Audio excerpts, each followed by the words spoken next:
have my hat in the truck, I can go get my hat. I buy those by the dozen, by the way. I do have a tender spot and it burns easy. But, well, 2019 was an odd year, I guess I'll call it. We had a lot of wet, cold, snow one week, 50 degrees the next week, snow the next week, frozen for a couple of days. Then we stayed pretty wet in the spring. And I don't think poor grass didn't know what to do as far as whether to start growing or just try to hang on. And unfortunately this year, I shared with the Green Committee that this year is a recovery year for zoysia grass. And the good thing is we weren't the only one in the area, so I appreciate everybody's support in that regard, and that I didn't go out there and try and kill it. I didn't do something that we shouldn't have done. But well, maybe I might have let you have carts on the fairways a little too long in the winter. But other than that, that's the only big negative that I could see where I can influence what's going on with the grass, different grasses on the course. So we pretty much got the zoysia all healed up, and then we started working on greens and bunkers, and I think we're in year 8 of renovating the bunkers, and we were very close to, we're hopeful to finish this year, but we're probably going to finish next year. We put some of that on hold, just with all the issues in the ladies' locker room and the mold and whatever was happening up here. So we put some of my spending on hold to try and help compensate for what was going on up here. So we're back doing bunkers. We have the chip and green bunker pretty well torn up right now. Hopefully we'll get that cleaned up as far as the bottom of it by the weekend, and then we'll start working on it some more next week. I think we have a good week of weather coming. And then we are working on number 6T right now, behind the back tee on 6 between the street. And there's a couple of goals with that project. As you come across the road from 5 to 6, I've always felt it was a little too native natural as far as the look, because you come off of 5 green, you're on the green, it's a very high maintained area. It's fairly well groomed up to the street edge on number 5 side, but it's not very well groomed on the number 6 side. So we're going to try and enhance the plant material, or improve the plant material around the back side of the tee. We're going to put a couple retaining walls in there, which rock retaining walls, that's kind of a common theme everywhere on the golf course. So we should continue that.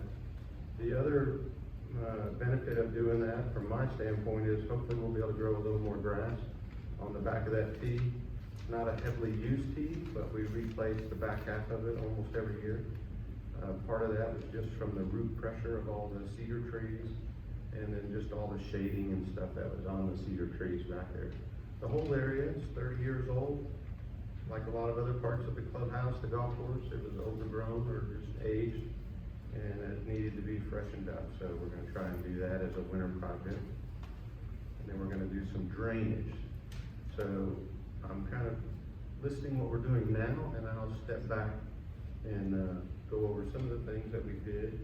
We did do some drainage work on number 1 fairway and 15T. Those were habitual wet areas all the time. Well, I don't know, with the water we had this year, if we hadn't put any greens in 1 fairway, I don't know if we would have mowed that fairway much of this year. So I think a lot of that drainage helped. You all are the witness of that as far as being able to get out there. We did allow carts to go up that fairway and come back down, the handicap carts. Seemed like we didn't damage anything really significantly up there. And we probably have more traffic on that fairway this year than since I've been here, and it was probably the wettest year. Well, they said it on the meteorologist said it was the wettest year in the last 100 years. So that was a good thing. So that leads us to wanting to do more. And we'll probably move into 18 fairway and maybe 2 fairway. Those are habitual wet areas. On a regular basis, we do get thin grass in those areas where the water ponds and pools. So we'll try and get some of that surface water off and hopefully grow some better grass and provide a better playing surface for you. So, and then we also have our bunkers that we want to continue working on. Most of the bunkers that we have left, we did finish the last one on 18 in the left side of the fairway, so all of those are done. We have the whole left side of 10 to do, and we have 2 bunkers on the right side of 3, the fairway bunkers on 3. So they're not really in terrible shape, and they're not used, I don't think, by most of you on a regular basis. On the right side of 3, I know you use the green side bunkers a lot. We actually, I did go over budget on my sand this year. We bought several extra truckloads of bunker sand this year for green side bunkers. And number 3 got filled the right side maybe 4 times this year, and you still found the bottom of the bunker. So we're working on that. So, and I guess in kind of what Leon said, I know it's not perfect out there every day. I mean, I'm trying to get it as perfect as I can. But the bunker sand with all the water we've had this year is a pretty trying year. Trying to keep the sand at the same depth throughout the whole bunker. And the other issue this year that we had, another negative, and it's going to be a negative that we've got to figure out for the next couple of years, is just labor. The cost of our labor has gone up $2 an hour easily. Just to compete, we lost 4 guys that I've had for 15 years to go work for Amazon, so as delivery drivers. So that's good for them, but it's not good for us. So I had more, so let me phrase it. I fired more people this year than I've fired in 30 previous years on the golf course business. And so my first thought when I said that to myself, I'm like, man, you hired terrible. You hired all these guys. But the issue was I couldn't find anybody, and the ones that I did find, they really just didn't have a work ethic to speak of, and a lot of times I have to give them 30 days to see what they're going to do, and try and train them as best I can, and go from there. So we were down labor a lot this year, and where that showed the most was in the bunkers, because that's where a lot of our seasonal new labor goes on the golf courses, into the bunkers. So I've got to work on that this winter, trying to come up with a plan on how to find some labor and keep them for the season. The full-time guys, I lost 2 of those, but we still have quite a few. I have some that are actually older than I am, and they both are out right now for 6 weeks with surgery issues. So we've got some issues that we got to deal with in the near future, as far as you know, the tenure and the experience level of our staff. So.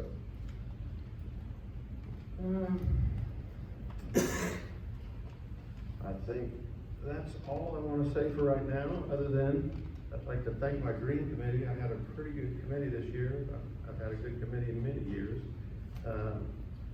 We met March, February through October, and I felt like you as the golfers were fairly well represented. We had both men and ladies on the committee. We need a couple more ladies, would be nice, just to hear different views and opinions. Mr. Smith has been on the committee for quite a while. I don't know who everybody's here. I'm not going to announce them all, but we had a good committee, and I appreciate all the time and everything. I try to educate them as best I can as far as what we're doing. And the big focus is always on the greens. So I think they're pretty receptive to most everything I say. And I try to tell them the best that I can, and back it up with some facts and some science behind it, so that I'm definitely not over here trying to pull the wool over anybody's eyes. It's all for the common good. So at this moment, I'd open it up for any questions, and I'm sure there are some.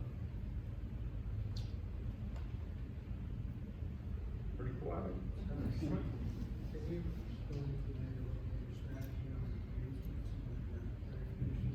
Okay, yeah, this year, well, really the last 2 or 3 years, I've been sharing with the green committee that I've got to figure out ways to extend the life of the greens. They're 30 years old. You know, if you want to rebuild the greens, you're looking at $1.5 million to $2 million, and you're probably going to be shut down for most of a year. So that's obviously something that nobody wants to look forward to. And 30 years is a pretty good life for the greens. All of our competitors have already rebuilt all their greens in the last 10 years. Some of them have done it twice. So my job as the superintendent or as the agronomist is to try and promote the best growing conditions for that grass, and mainly to survive July and August. And so the grass, like everything else, naturally matures and ages, and as it ages, it releases or it sloughs off organic material, which ends up decomposing in the top of the green. And that organic material has some benefits, but it has a lot of negatives. And the two negatives are it holds water, and it also clogs up all the airspace in the greens, okay? So that's why we aerify. The purpose of aerifying is opening up the airspace between the sand particles, and we also, by the aerification, remove some of that organic material.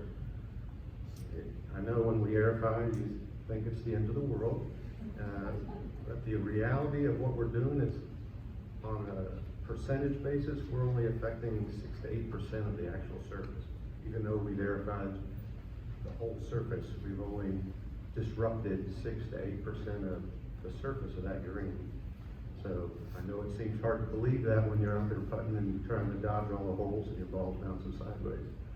So knowing that, you know, it would take us 20 years to basically replace the top 4 inches of the greens when we do aerify.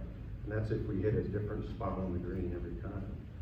So, and that's, you know, we don't have time to wait 20 years for all that organic material to get out of the green.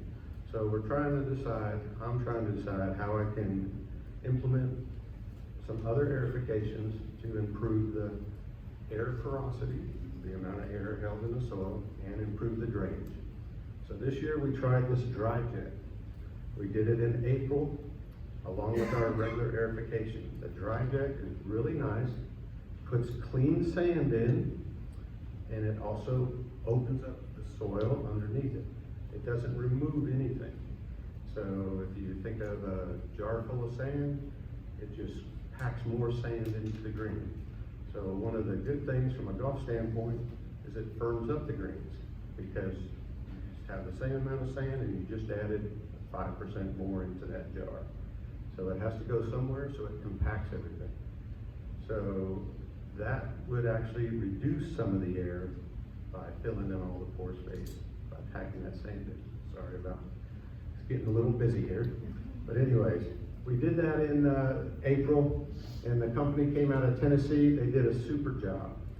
Now the guy in Tennessee sold his Kansas City territory to a group out of Tulsa, and we used them in October as we tried to squeeze in an extra aerification this fall. And the aerification was good. The method, or just the operation of the equipment, was really bad. As far as the guys that were running the equipment, I think they were a little too new. They said they had just done Prairie Dunes and Flint Hills, but if they did, they're probably down there crying the same way I was the day after he was done. And when I say that, he just didn't know his machine well enough, and the holes were not even consistent across the green. The machine was working at a higher rate, higher pressure on one side of the green versus another side, which affects the hole and the way, the amount of sand it puts in and everything else. So by next spring, this guy hopefully will have a little more time under his belt, and we might do that. But what we're looking at, I'm leaning towards the most for next spring, is to do a drill and fill, which we did that in 2010. After we had the bad, we did it in 2011, we had the bad summer in 2010. So a drill and fill is a little more aggressive. It's going to take longer to heal, but it's The benefit of it will put more airspace into the green cavity, the cavity of the green, and it'll go deeper into the profile all the way. We're gonna go 14 to 18 inches down. So the roots should follow that, so it should make for a healthier plant. The two previous wet years that we had, one was while I was here, was 2010, the other was 2001. In 2001, lost a lot of grass and resurfaced all the greens with the new grass. And then 2010, we had a wet year, also some fertilizer burn. Those two combined, we lost some grass on 6 greens.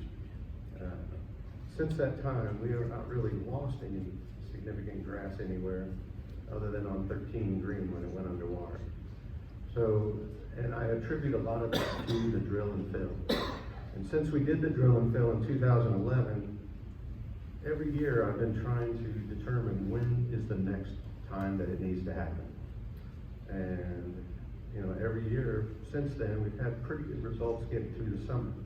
I would say this year, we got soft in the end of July, or first part of August, and then we started growing again and firming up. We had some cool spells come in. So to me, that kind of tipped the scale to, you know, go with a drill and fill for next year. I also had 2 different labs.